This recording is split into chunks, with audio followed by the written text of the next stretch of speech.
Shalom, sukacita ilahi kiranya menyertai, mewadahi kita semua dalam Tuhan. Dan saya berdoa saudara tetap dalam hadirat dan berkat Tuhan yang membuat saudara tetap mampu melewati hari-hari ini yang penuh dengan tantangan dan menjadikan hari-hari saudara penuh dengan sukacita dengan Tuhan. Nah, sebagaimana yang kita sampaikan dan kita sepakati, sepanjang minggu ini kita akan berbicara tentang tema wanita senjata rahasia Allah yang terlupakan. Kenapa saya bilang terlupakan? Karena sampai hari ini belum ada gerakan yang masif tentang pentingnya wanita di dalam gereja, bahkan dalam keluarga. Karena selama ini kita terjebak dengan superioritas pria terhadap wanita. Di dalam beberapa tradisi kita menemukan wanita tidak mendapatkan warisan dari orang tuanya. Dalam beberapa tradisi, pria boleh berpoligami, tetapi wanita tidak boleh berpoliandri. Ya, di dalam beberapa fakta kenyataan, wanita sulit sekali mendapatkan posisi pekerjaan di top manajemen. Ya, ada beberapa hal-hal yang memperlihatkan kepada kita bahwa wanita tidak diberikan porsi sesuai dengan porsinya. Bahkan dalam gereja beberapa tahun yang lalu, mungkin beberapa belas tahun yang lalu lah ya, ada beberapa gereja juga yang agak mentabukan wanita itu menjadi pendeta penuh. Ya, artinya wanita tidak mendapatkan porsi yang proporsional. Dan ini merupakan kesalahan besar yang dilakukan gereja, karena gereja kehilangan sesuatu yang dahsyat yang Tuhan rencanakan. Kemarin kita bahas tentang wanita itu faktor penentu diberkati atau gagal berhasilnya seseorang. Kita lihat Nuh, kegagalannya karena dia kurang menghargai istrinya.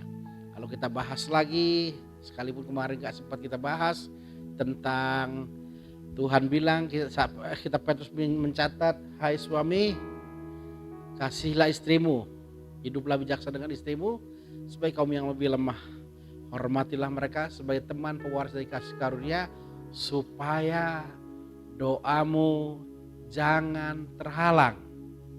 Bahkan kemarin gak sempat dibahas karena waktu juga, saya bilang kesempurnaan seorang pria dan keserupaan dengan Kristus adalah hal yang sama. Itu adalah moto kegerakan kaum pria yang namanya CMN.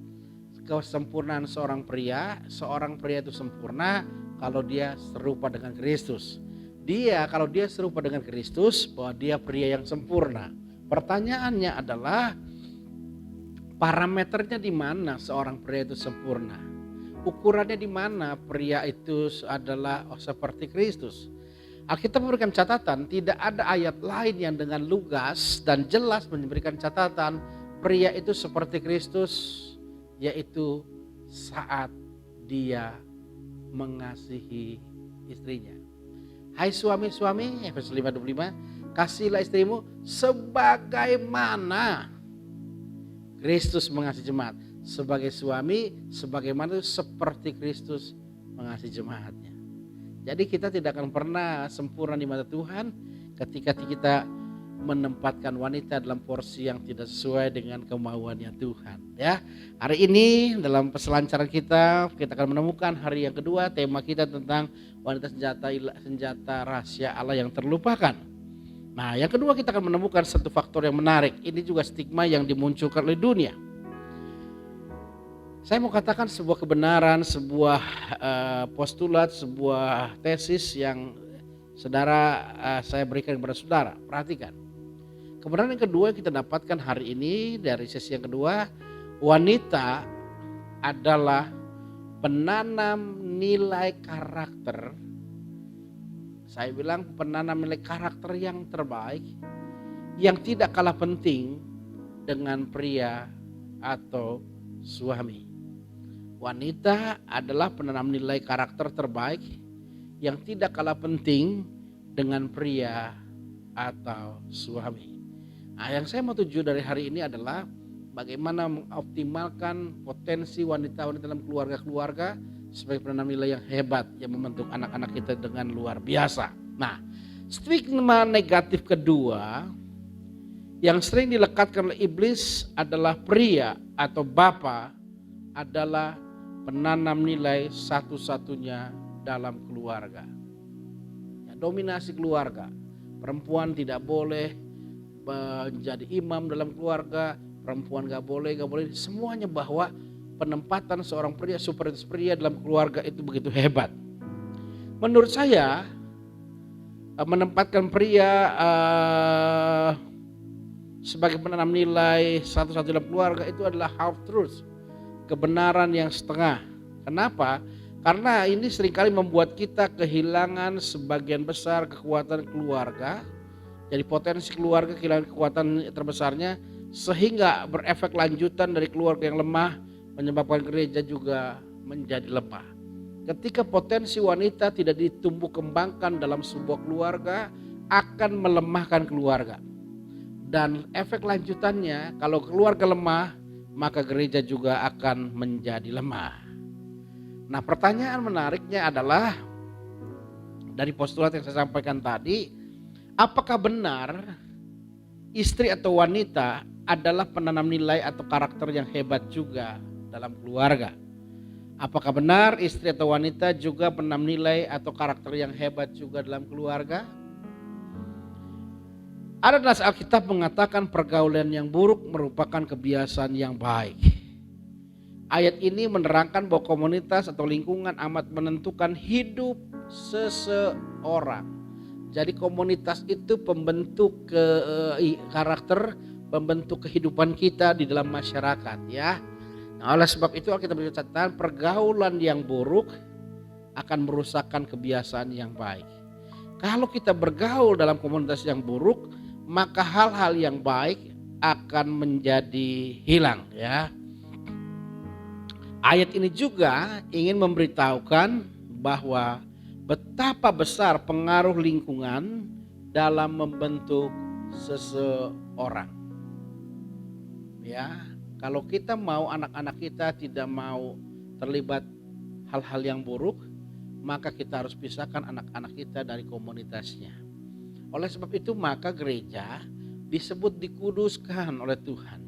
Dikuduskan artinya dikhususkan. Dikhususkan artinya dipisahkan. Ya. Itulah artinya kita amat sadar bahwa komunitas di mana kita tinggal hari ini akan membentuk kita. Namun Alkitab memberikan beberapa contoh yang hebat. Contoh yang hebat. Bagaimana pengaruh lingkungan yang buruk tidak merusak pertumbuhan iman seseorang.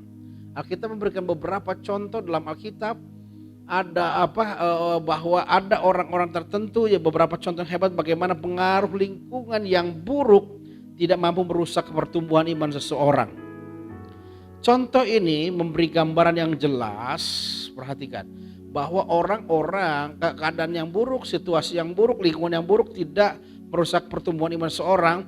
Contoh ini memberikan gambaran yang amat jelas bahwa wanita memiliki peranan penting dalam membangun kekuatan iman seseorang yang pastinya akan berdampak pula kepada gereja yang kuat. Saudara sadar, saya bilang begini, wanita atau ibu adalah penangkal pengaruh buruk yang amat penting dalam keluarga.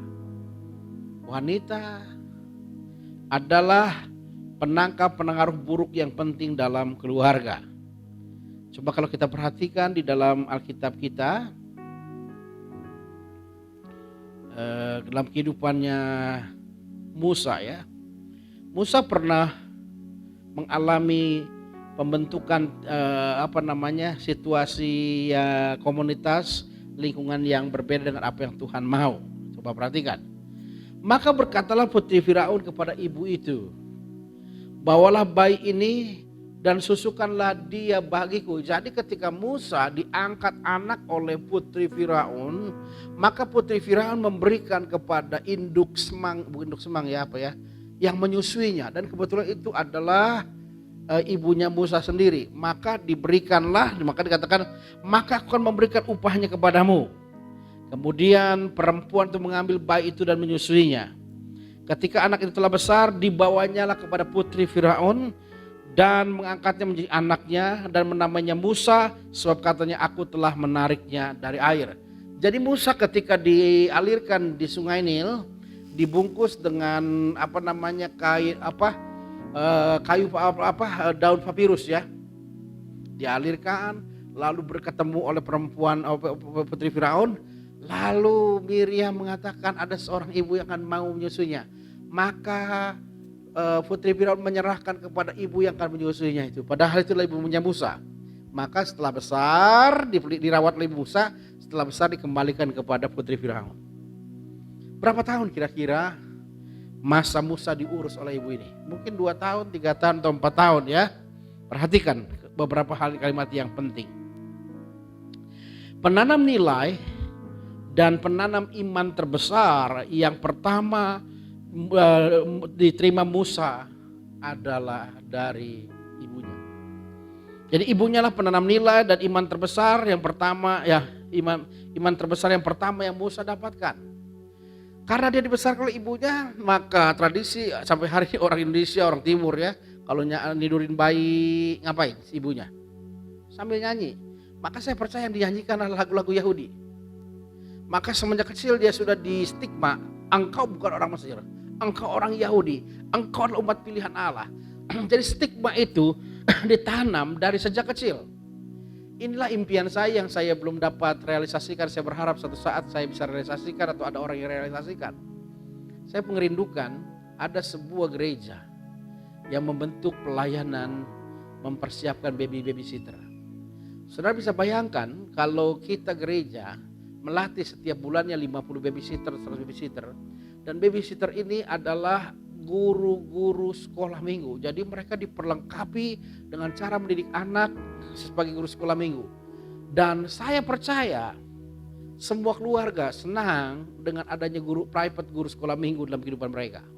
Maka kalau anak itu mau makan, diajari berdoa, mau tidur, diajari berdoa, setiap ketemu orang tuanya bilang selamat pagi, maka saya percaya gereja sedang merebut sebuah generasi buat Tuhan. Dan ini yang dialami oleh babysitter, oleh ibunya Musa. Dia menyusui, dia menanam nilai ke kehidupan Musa ya. Nah, oleh sebab itu maka hal itu tidak heran, perhatikan.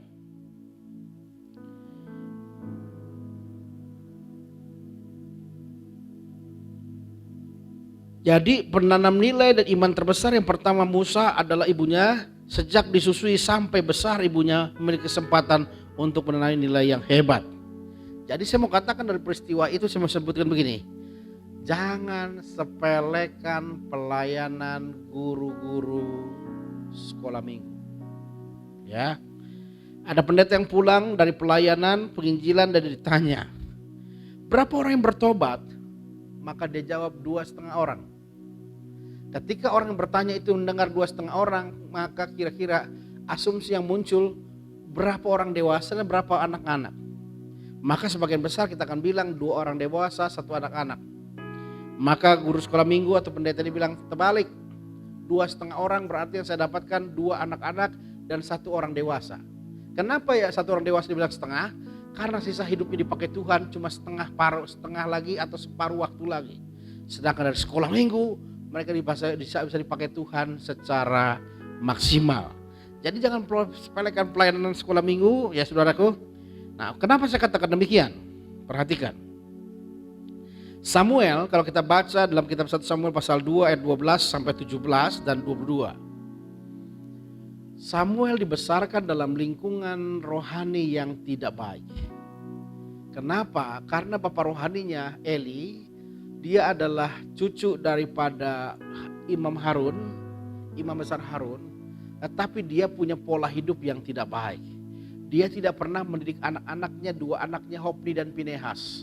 Sehingga Hofni dan Pinehas bertumbuh menjadi monster yang begitu jahat karena dia suka mengambil bagian persembahan yang harus diberikan bagi orang lain, dan dia berani berzina dengan perempuan-perempuan di depan kemah pertemuan.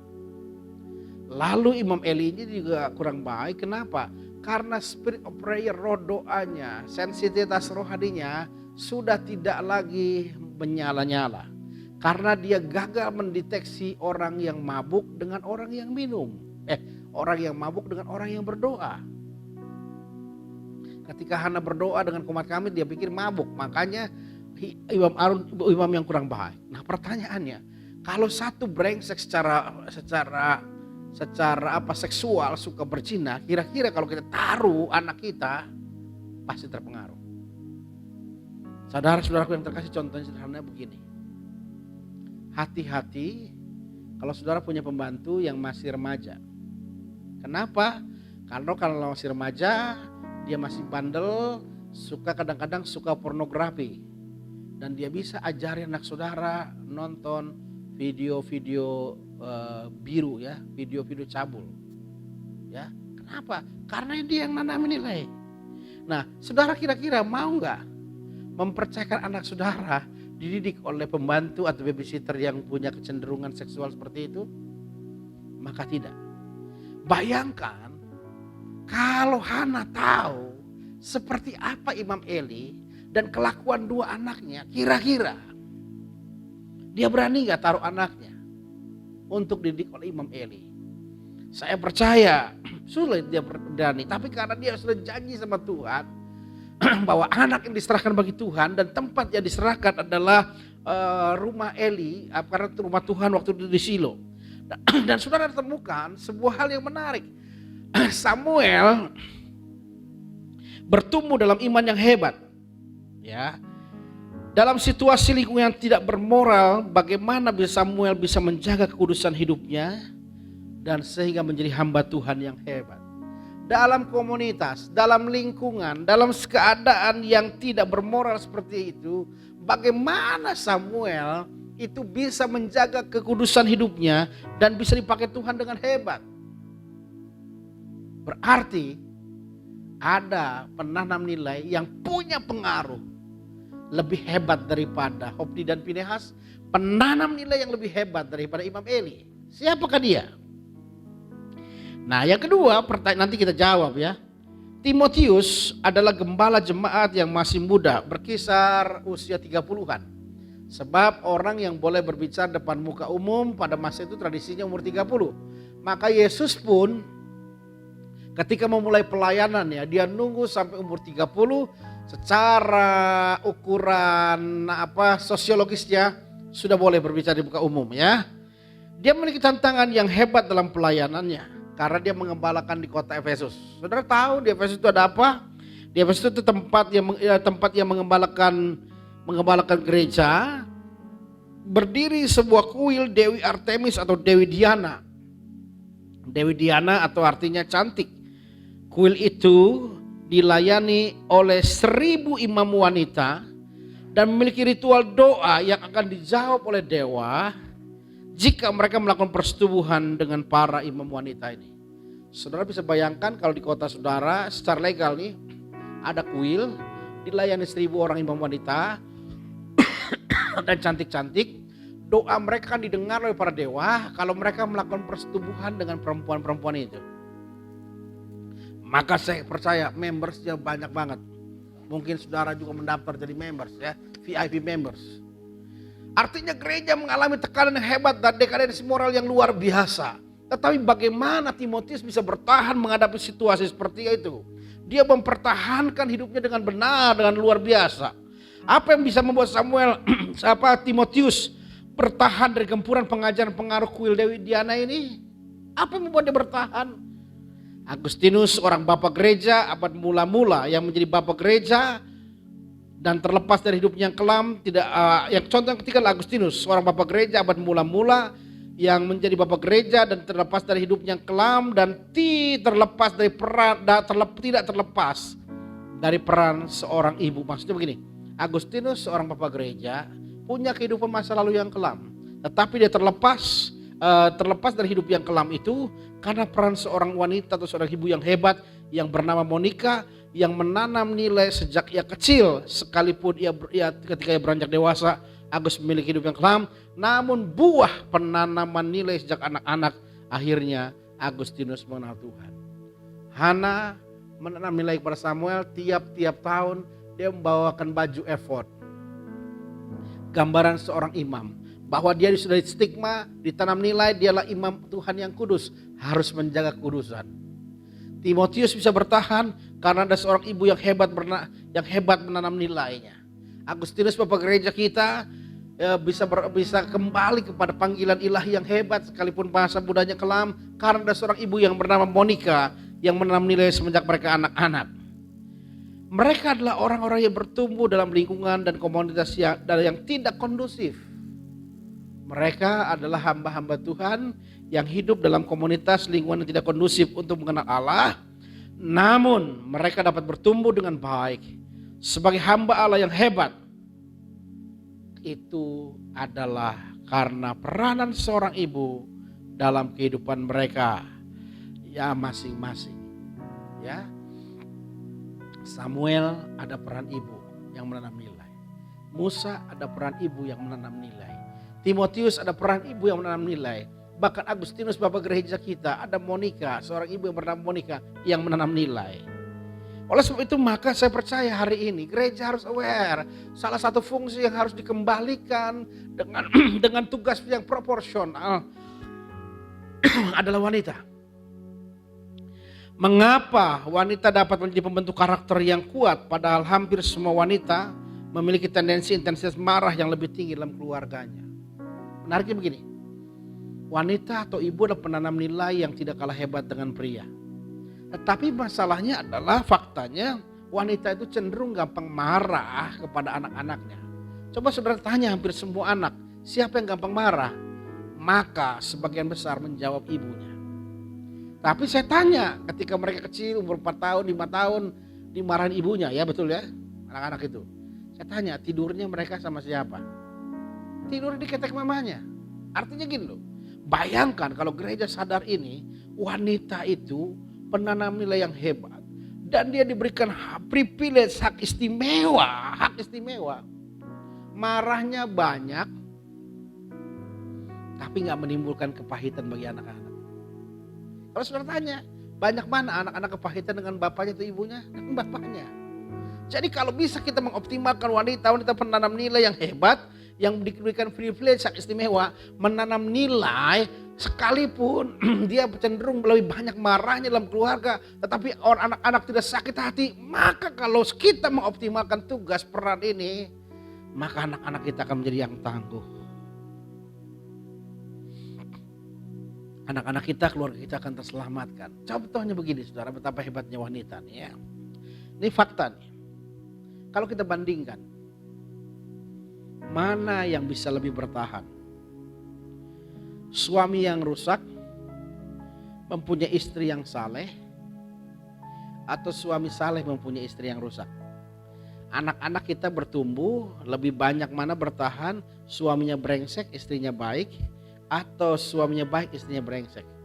Saya percaya fakta membuktikan di lapangan, istri-istri yang baik sekalipun suaminya brengsek, masih dapat lebih kuat bertahan dibanding pria-pria yang baik, sebaliknya istri-istrinya brengsek. Artinya wanita hari ini kita sadar, wanita itu adalah benteng terakhir pembentukan karakter dalam kehidupan anak-anak kita. Oleh sebab itu maka saya percaya pada hari ini firman Tuhan mengajar kita dengan sebuah kekuatan yang luar biasa. Wanita tidak boleh lagi disepelekan karena punya peran dengan porsi yang begitu hebat, proporsional akan membentuk kehidupan kita. Jangan lupa Musa bertumbuh mengenal Tuhan lewat pelayanan seorang ibu pada masa anak-anaknya. Agustinus Bapak Gereja kita bertumbuh menjadi hamba Tuhan yang hebat karena ada ibunya Monica. Lalu Timotius bertumbuh dengan hebat, ada ibunya juga. Jadi semua orang ini punya ibu yang hebat. Oleh sebab itu mari saudara-saudara yang terkasih, bangkitlah wanita-wanita menjadi wanita yang seperti Tuhan inginkan, supaya iblis sekali lagi mengalami gentaran yang hebat di akhir zaman ini. Tuhan memberkati kita semua. Shalom. Mari kita berdoa. Kami sadar hari ini wanita adalah senjata Allah yang hebat yang membuat iblis begitu gentar menghadapinya. Dan hari ini banyak firman yang terkooptasi dalam gereja yang membuat kami tidak menyadari fungsi itu. Kami mau mengalihkan fungsinya ke dalam rencana Tuhan supaya Tuhan memberkati wanita-wanita yang mengasihi Tuhan. Terima kasih. Dalam nama Tuhan Yesus Kristus kami bersyukur berdoa. Haleluya. Amin. Sekali lagi saya sampaikan bagi Bapak Ibu yang memiliki pertanyaan boleh menuliskan di kolom komentar. Nanti saya jawab ya. Yang kedua, kalau ada yang memiliki beban doa, saudara bisa tulis di komentar atau saudara bisa masukkan ke inbox saya supaya nanti kita bisa bantu dalam doa ya. Tuhan memberkati kita semua. Shalom.